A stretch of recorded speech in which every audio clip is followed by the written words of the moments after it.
All right. Hey. Hi, guys. Welcome back. Let's get into today's topic video. It is going to be for the 30th of January. Sorry, my brain shorted out because I'm seeing our first two cards, Power and Wood, which is awesome because, we are on the 29th. We've already crossed into the year of the snake. And it is, I believe, the year of the wood snake specifically. So the card of power, it says selection, motive, and end. Also called the cardinal mode. Power signs are defined by the dominance of their professional, social, familial, and personal aspirations. They select for what can help best them achieve these ends and destroys that which does not. So we may have some pretty potent, pretty powerful energy here. And then we have the wood energy, instinct and compound. The result of layers upon layers of organic growth, strong wood is a sign of healthy land, plentiful with water, soil, humid air, and light.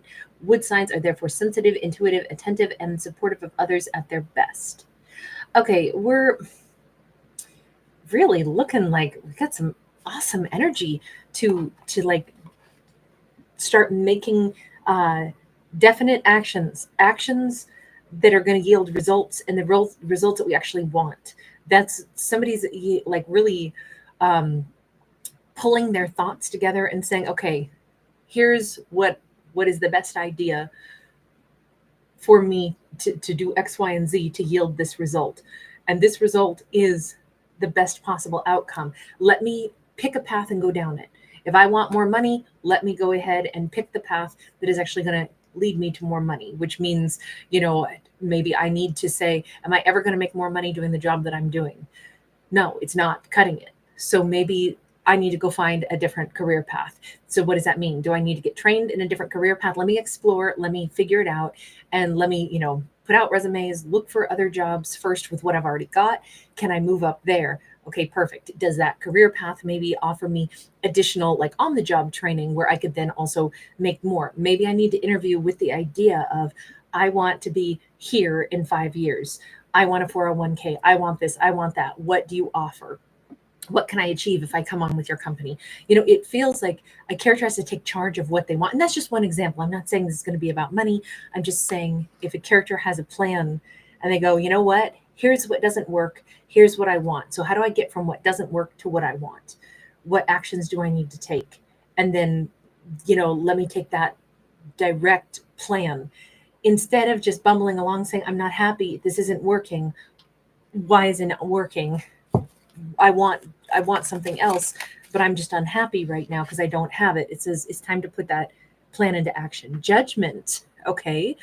So it's time to make a judgment call. Strong Scorpio energy. We have got the Three of Swords in the reverse. It's time to stop being unhappy about what a set of circumstances may be and instead make a judgment call about it and say, I'm not actually going to continue to choose a path that makes me unhappy. Let's say this is about love. Let's say a character said, I was devastated and heartbroken by somebody and I've still wished that they would come back. This character is going to be like, hey, what? They betrayed me. Why would I want them back? Yeah, let me stop that train of thought right now in its tracks. In fact, let me rip off those tracks and never let my train of thought run down them again. If they proved that they only caused me betrayal and heartbreak, they're definitely not the person I should be pining for. So judgment call complete. I don't have to bring back somebody into my life that caused me, heartbreak. I don't pine for them. Two of Pentacles in the reverse. We keep getting really definitive. So the 30th is a pretty amazing day because it's about making a lot of judgment calls. A character is no longer indecisive. Well, would I want him back? Well, what if they were different? What if it was this circumstance instead of what it actually was? It's more like working with the facts as we know them to be and only working with the facts as we know them to be at present and saying, based off of the reality that I live in, what do I need to do to get a better outcome for myself? The reality is I don't want somebody that would break my heart. That's all I know of them. So therefore I'm closing that chapter. Or let's go back to the idea of it being career. The reality of it is, I don't like what strata I'm currently living in. So no more ifs, ands, or buts about it. I know that I don't have to stay here. I know that I can choose a different path. Oh, that feels amazing. I don't have to wait and wonder what, maybe I'll like it if I stay longer. Maybe someday I'll, you know, in 50 years, they'll give me a few more, penny an hour raises. It's like, no, I've just made the choice. The choice is, I know that I'm going to be leaving this. And now we're not miserable. We might not be leaving right away. We don't want to go out and quit a job right away until we find something else that's a sure thing that's going to be better. But we've made the decision. And with that comes this huge sense of peace and calm, because we're no longer like, I don't know what to do. I just know I'm so unhappy. Our character is getting happier every step of the way as they sit down and they make some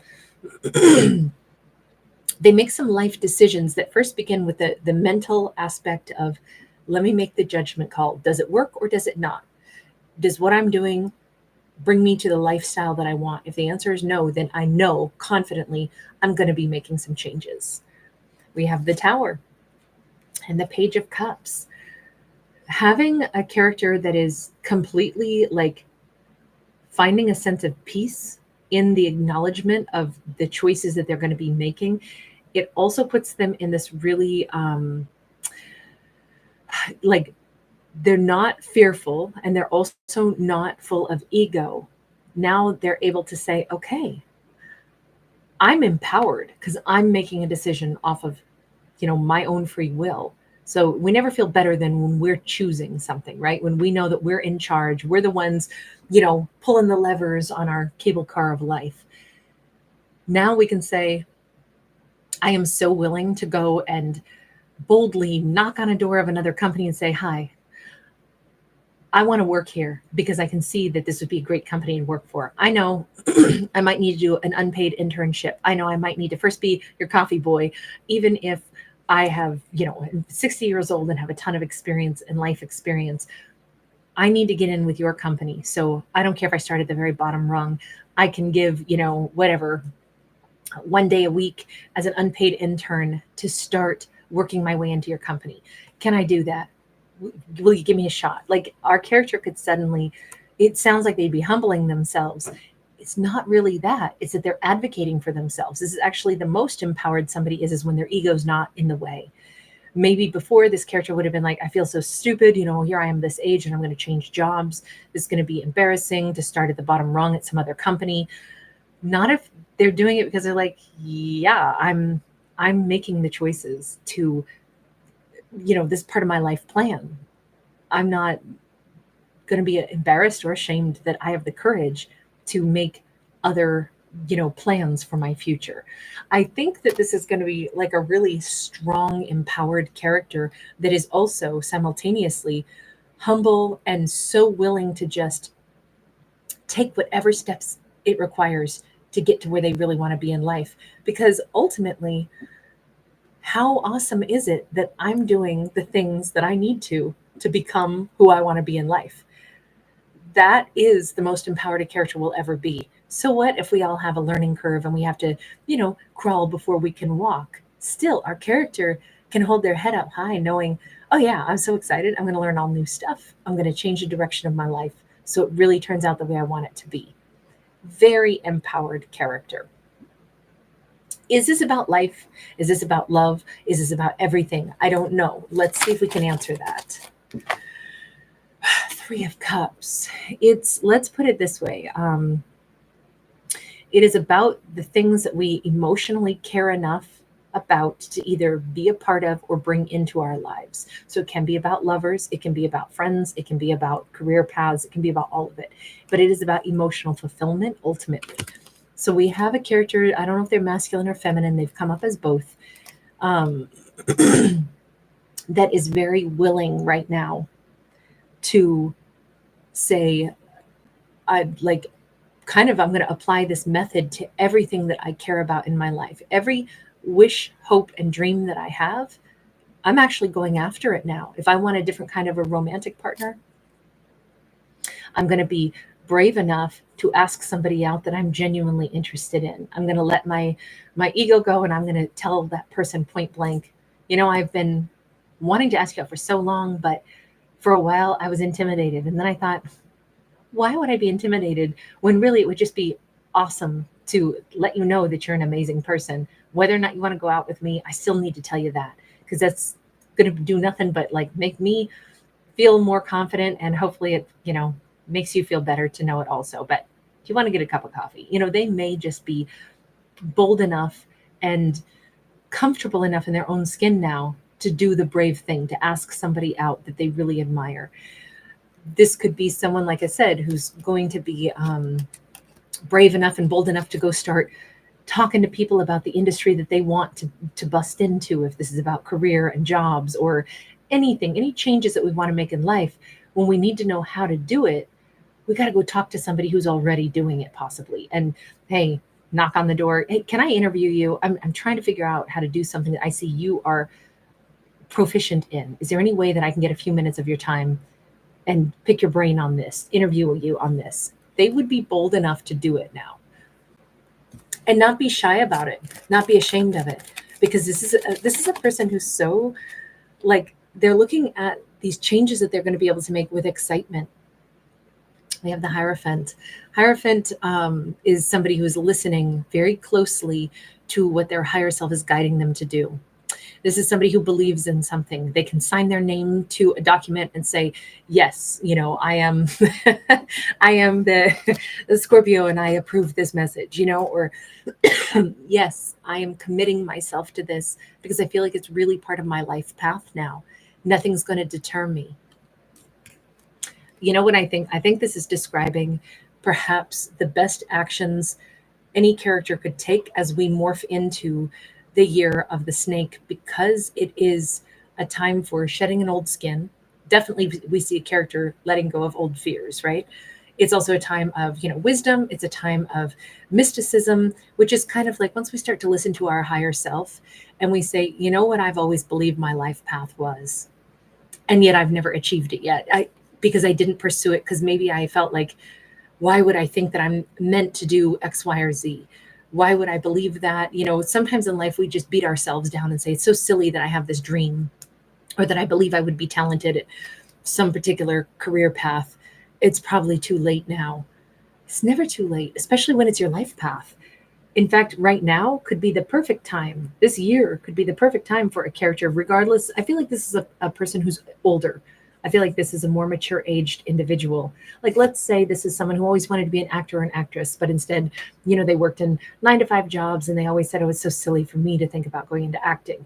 And now here they are, 50s, 60s, 70s, 80s. And they're like, well, you know what? I see people in commercials and in movies that are all age ranges.